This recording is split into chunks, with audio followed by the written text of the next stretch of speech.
I have been posting on YouTube for over 15 years now, but I keep facing the same struggles beginners have, as I haven't yet cracked the YouTube algorithm. So today I'm going through struggles like how I found or didn't find my niche, how I created content on a budget when I started out that brought me my first 1,000 subscribers, and how I'm staying consistent in uploading videos, overcoming my self-doubt. But first, let's start with how my YouTube channel performed this week and a few thoughts I'm having lately on how to increase watch time, which is all that matters when it comes to YouTube monetization. So this is my YouTube Studios dashboard for this week. The latest video that I uploaded was a silent vlog. It's the episode number 25 and it's not doing particularly well right now. The views that it got are below typical. As you can see here, it's 62, when the lowest typical number at this time after 3 days of publishing should be around 90. And the click-through rate is also worse than before at 3%, although the average view duration seems to be doing quite well, since the video is viewed for more than 2 minutes than the average duration. In general, my video series on silent vlogs aren't doing that well lately. They're struggling to reach even 100 views, but you'll see that I'm not after a number of views rather than watch time, as I've discussed in the previous episode. That's because if I go to the Earn tab, I see that my goal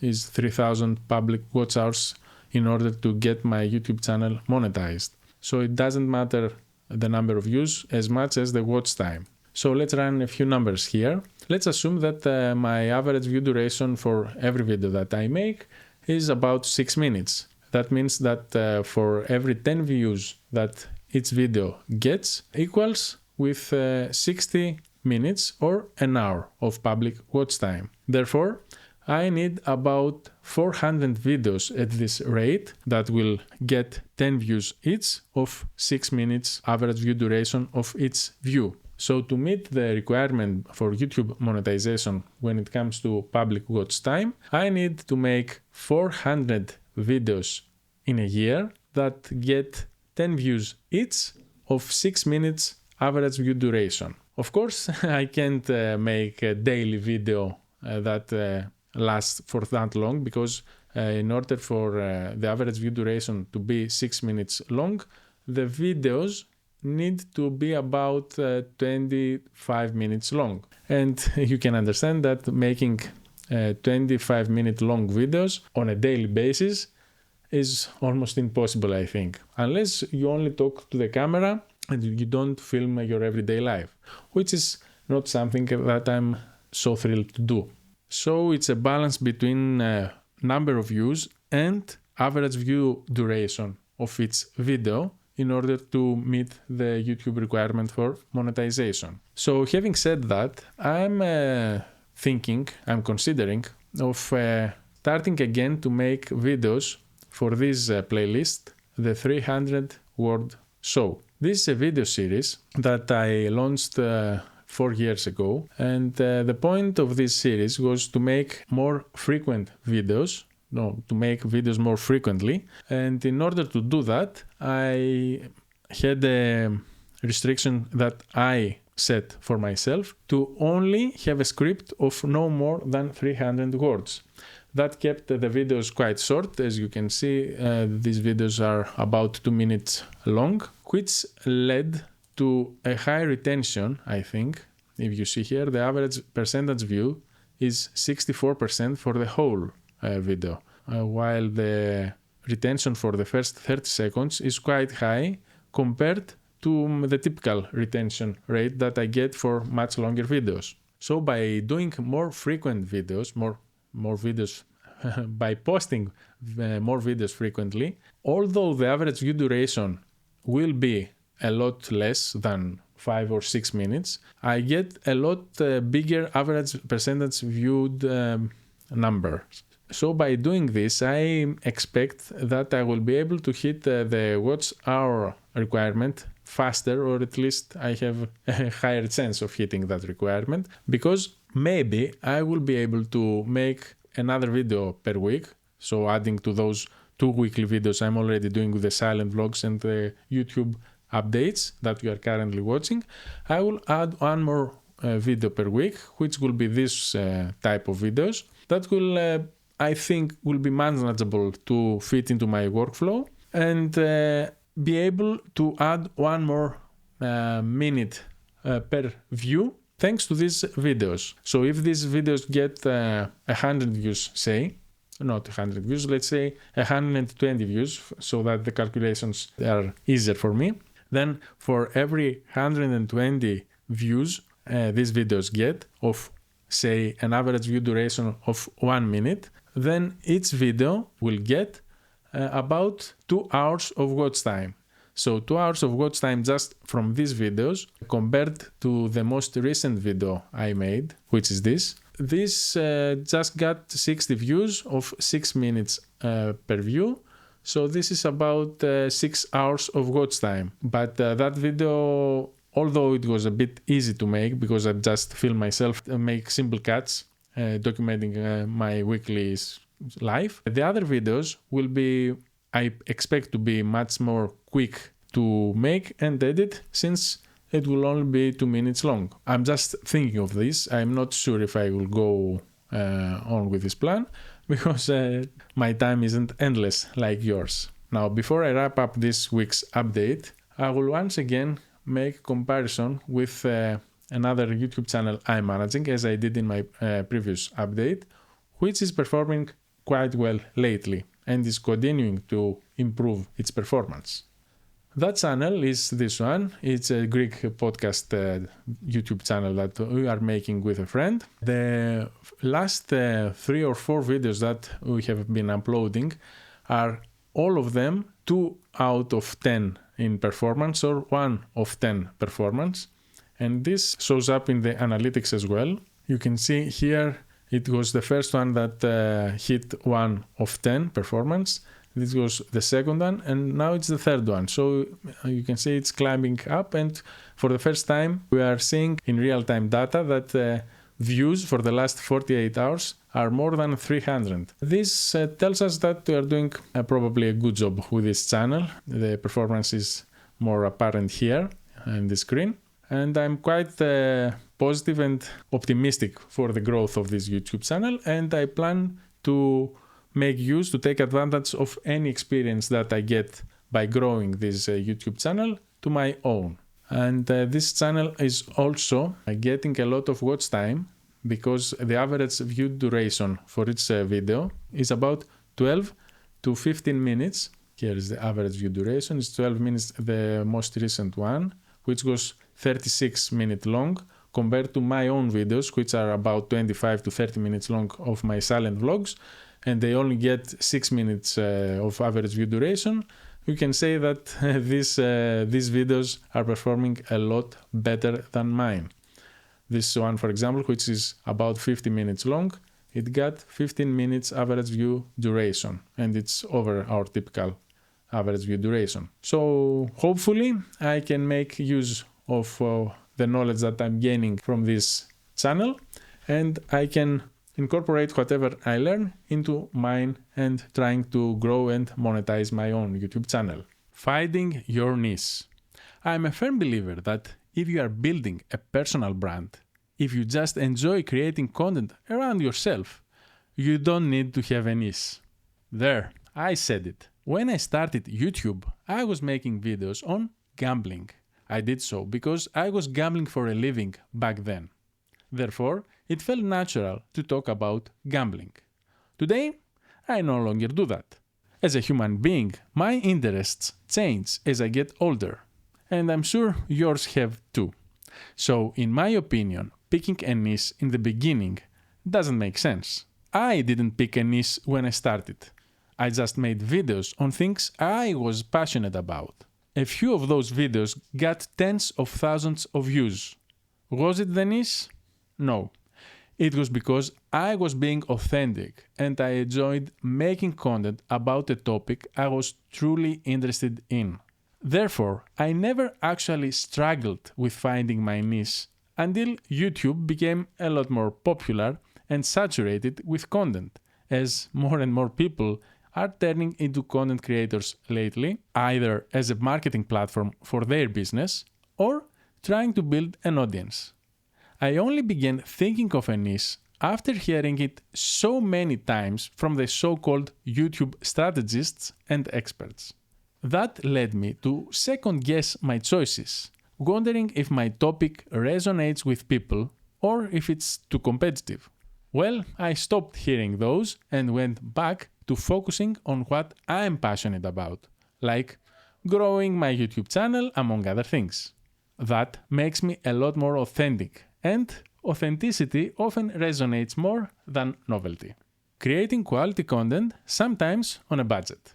When I uploaded my first ever video on YouTube, I shot that with a phone, a Samsung Note 2, that I had placed on books, resting on my wife's ironing board. I shot the next episodes with the same setup. No tripods, no camera. I considered investing in a camera after publishing tens of videos, and only because I was going to be a dad and wanted to document the experience of raising a family. More than 1,000 people subscribed to my channel thanks to those videos filmed on my phone.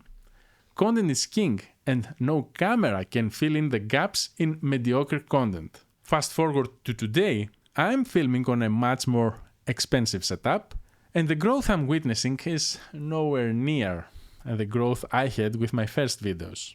Therefore, the lack of equipment shouldn't be a struggle in your YouTube journey. Use your phone, edit with a free editing tool like DaVinci Resolve, as I have, and invest as you grow. Time management. Now, this has been a real struggle for me since I'm a dad. Back in my early days on YouTube, I was a single man and had all the time in the world. Producing a video was more like a struggle of learning my phone's camera settings and how to edit on my computer than keeping track of the time I spent on making a single video. Today, I need to be a lot more efficient with my time. I cannot spend 12 hours on a video during the day as I have to take care of family business. Not to mention, I do have a job of running my own websites that provide for my family. Therefore, I plan and create drafts for my video scripts in my daily walks. I came up with a workflow for transferring video files and offloading my camera's storage as quickly as possible, and in general built a system that allows me to be as efficient as possible so that I can fit my content creation process into a realistic schedule as a parent. Of course, this is always a work in progress, and I keep improving my system, learning the technical side of YouTube. How do I light a shot? How do I keep my phone straight when filming? How do I properly expose a scene? How can I use the camera's aperture and shutter mode in video? How do I lock exposure and focus? How do I speak on the camera? Do I need a script or not? What are the best settings for shooting a time-lapse? How can I create a multicam sequence in my editing software? Which editing software is the best for me? Will moving from Adobe's Premiere Pro to DaVinci Resolve be challenging? What is negative fill? What is Rembrandt lighting? What is dual base ISO? I can continue for hours. These are only a few problems of the hundreds, if not thousands, of technical obstacles that YouTubers struggle with. I solved all those by watching free tutorials on YouTube, keeping a close eye on the details when I'm watching a video from an accomplished YouTube creator or a Netflix documentary, and practicing. They say to focus on one skill at a time, but I think you learn all the basic skills all at once, especially when you are starting out. You can't focus, for example, on improving the filming part without learning how to edit what you shot and learning how to properly record sound, since that can break your visually perfect video. Overcoming self-doubt and growing an audience. The fear of judgment can be paralyzing. Beginners often worry about looking or sounding awkward, or whether anyone will even care about their content. And it's not just beginners. Even after uploading videos for over 15 years, I always think of that stuff. Remember, every YouTuber starts somewhere. We will improve with time and practice. Now, building an audience can feel like shouting into the void. Early videos often get little engagement, leading to discouragement. But if you are like me and haven't been consistent in your uploads, you will feel the same, since you can't expect people to sit down and watch your video after being silent for months or years. I experienced this very same struggle now that I have resumed posting regularly in the last couple of months. Views don't look promising, people don't seem to click on my thumbnails that much, and I can't seem to keep the viewers' attention for long. Yet, I'm doing my best. As long as I'm enjoying the process, I try not to check the metrics that much.